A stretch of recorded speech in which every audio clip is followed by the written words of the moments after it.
masuk ke bab alat pacu jantung ya.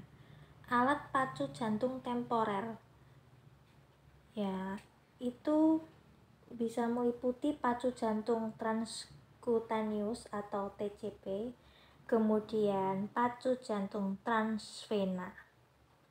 Saya akan jelaskan satu persatu, mulai dari pacu jantung transkutaneus atau TJP.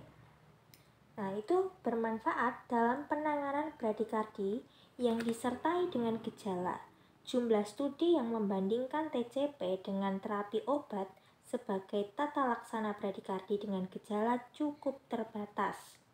Nah, sebuah uji coba terkontrol dan terandomisasi yang membandingkan atropin dan glikopirolat terhadap TJP itu memperlihatkan sedikit perbedaan pada hasil akhir dan angka kelangsungan hidup, walaupun kelompok TJP itu mempunyai denyut jantung yang lebih konsisten. Studi yang membandingkan terapi dopamin dengan TJP memperlihatkan tidak adanya perbedaan yang tampak pada kedua kelompok dalam hal kelangsungan hidup, sehingga saat pasien itu dipulangkan. Penggunaan TJP itu bersifat sementara dan memberikan rasa nyeri atau tidak nyaman pada pasien yang sadar. Terlepas dari keefektifan kerja alat ini, pasien harus segera dikonsultasikan pada dokter jantung dan dipersiapkan untuk pemasangan pacu jantung transvena.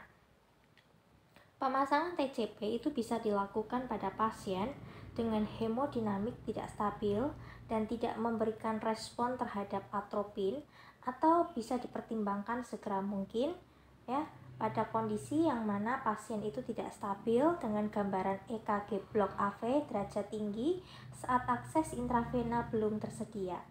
Pasien yang tidak memberikan respon terhadap obat-obatan ataupun TJP mungkin merupakan indikasi dari pemasangan pacu jantung transvena.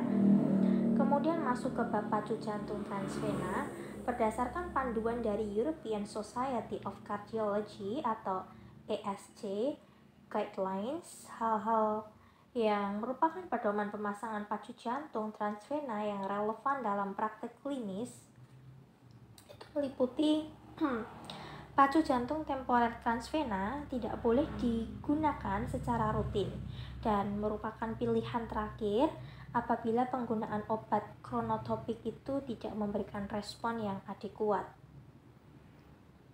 Kemudian terapi obat kronotropik positif 4, misal isoproterenol, epinefrin, dopamin, mungkin lebih dipilih hingga rentang waktu tertentu, kecuali terdapat kontraindikasi. Kemudian pacu jantung temporer transvena digunakan pada kondisi itu blok AV derajat tinggi tanpa irama lolos, kemudian bradiaritmia yang mengancam jiwa seperti yang terjadi selama prosedur intervensi, misal selama intervensi koroner percutaneous atau PCI dan lain-lain, atau pada kondisi akut seperti infak miokard akut, toksisitas obat, atau disertai infeksi sistemik. Apabila indikasi untuk pacu jantung permanen itu sudah tegak, rencana pemasangan pacu jantung permanen diusahakan sesegera mungkin.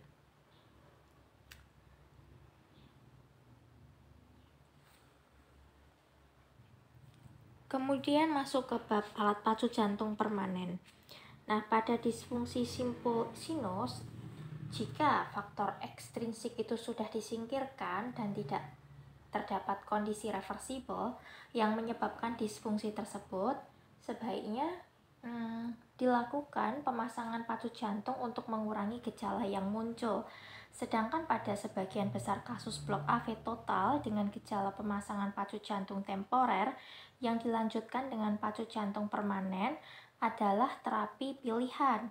Indikasi pemasangan pacu jantung pada blok AV itu ditentukan berdasarkan tipe dan lokasi blok AV, gejala yang muncul, prognosis, dan penyakit yang muncul bersamaan. Dikarenakan rendahnya insidensi blok AV komplit pada pasien tanpa gejala dengan BCP kanan ataupun kiri, atau blok bivasikular dengan atau tanpa disertai blok AV derajat pertama, maka pada kondisi tersebut tidak membutuhkan pacu jantung permanen. Berdasarkan panduan ESC, pacu jantung sebaiknya dipasang pada pasien dengan yang benar-benar mengalami blokade trivasikular, contohnya alternating bundle branch block, blokade bivasikular kronis, dan blok AV derajat kedua tipe Mobitz 2 atau blok AV komplit yang tidak menetap. Baik, kita masuk ke bab prognosis. Prognosis disfungsi simpul sinus. Perjalanan penyakit disfungsi simpul sinus secara alamiah itu akan sangat bervariasi dan sering tak terduga. Akan tetapi, pasien dengan riwayat pingsan yang berhubungan atau berkaitan dengan disfungsi simpul sinus itu akan dengan mudah mengalami gejala yang berulang. Insidensi kematian mendadak pada disfungsi simpul sinus rendah. Terapi pacu jantung tidak meningkatkan kelangsungan hidup secara umum, akan tetapi nampaknya dapat meningkatkan morbiditas, progresivitas dan prognosis dari disfungsi simpul sinus itu bergantung pada beberapa faktor, antara lain usia, kemudian penyakit kardiovaskular yang ada, blokade konduksi AV yang bersamaan, dan fibrilasi atrium yang meningkatkan resiko terjadinya komplikasi tromboemboli. Nah, pada penderita disfungsi simpul sinus dengan fungsi ventrikel kiri yang tetap, baik dan terpasang pacu jantung, mode pacu jantung nampaknya tidak mempengaruhi insidensi komplikasi tromboemboli dan angka kelangsungan hidup. Akan tetapi, fibrilasi atrium itu akan lebih sering muncul pada mode jantung AAIR apabila dibandingkan dengan DDR, DDDR, triple DR. Baik, kita masuk ke bab prognosis blok konduksi AV. Prognosis dari pasien dengan gangguan konduksi AV itu tidak hanya bergantung pada lokasi blokade, akan tetapi juga pada penyakit jantung yang mendasari atau yang menyertai blok AV derajat pertama. Blok AV derajat pertama itu mempunyai prognosis yang sangat baik karena resiko progresivitas menjadi blok AV total itu sangat rendah. Kontroversi terjadi pada prognosis blok AV derajat kedua tipe 1 yang kronis. Pada pasien berusia muda dengan lebar QRS normal bisa dipertimbangkan sebagai kondisi yang ringan. Akan tetapi pada pasien yang lebih tua, yakni lebih dari 45 tahun dan mengalami BCP yang mana lokasi blok itu berada di bawah simpul atau infranodal, mempunyai prognosis yang lebih buruk apabila dibandingkan dengan pasien dengan usia dan jenis kelamin yang sama, walaupun sudah dipasang pacu jantung. Blok AV derajat kedua tipe 2 mempunyai tingkat progresivitas yang tinggi untuk menjadi blok AV total. Didapatkan angka kelangsungan hidup dalam 5 tahun yang lebih rendah secara signifikan dibandingkan dengan pasien yang sudah terpasang pacu jantung pada blok AV derajat kedua. Tanpa pemasangan pacu jantung, pasien dengan blok AV total yang didapat itu mempunyai prognosis yang sangat buruk dengan angka kelangsungan hidup dalam jangka waktu 1 tahun sebesar 50% sampai dengan 70% dibandingkan dengan jenis kelamin dan usia yang sama pada populasi kontrol sesudah mengalami kejadian pingsan akibat blok AV total. Prognosis pada pasien dengan blok AV kongenital secara umum itu tergantung pada keberadaan penyakit jantung kongenital dan waktu penegakan diagnosis. Prognosis dari blok jantung total tanpa konkomitan itu adalah lebih baik apabila dibandingkan dengan pasien yang juga mempunyai kelainan struktur jantung. Akan tetapi, stabilitas dari irama lolos dan insidensi pingsan tak bisa diprediksi. Pemasangan pacu jantung sebaiknya dipertimbangkan secara seksama, walaupun pada pasien blok AV kongenital tanpa kondisi penyerta maupun gejala. Kejadian aritmia ventrikel kompleks mungkin bisa menjadi alasan pemasangan pada individu tanpa gejala.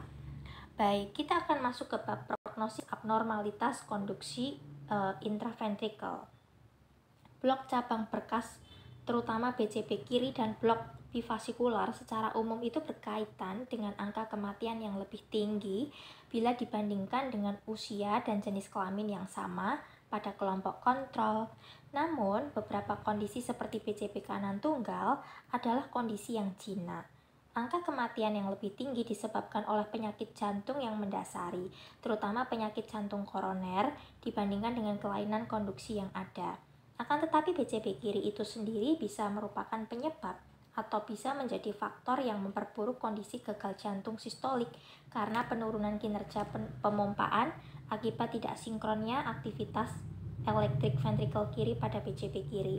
Pada beberapa kasus, BCP kiri mungkin menjadi tanda awal dari berkembangnya kardiomiopati dilatatif yang laten.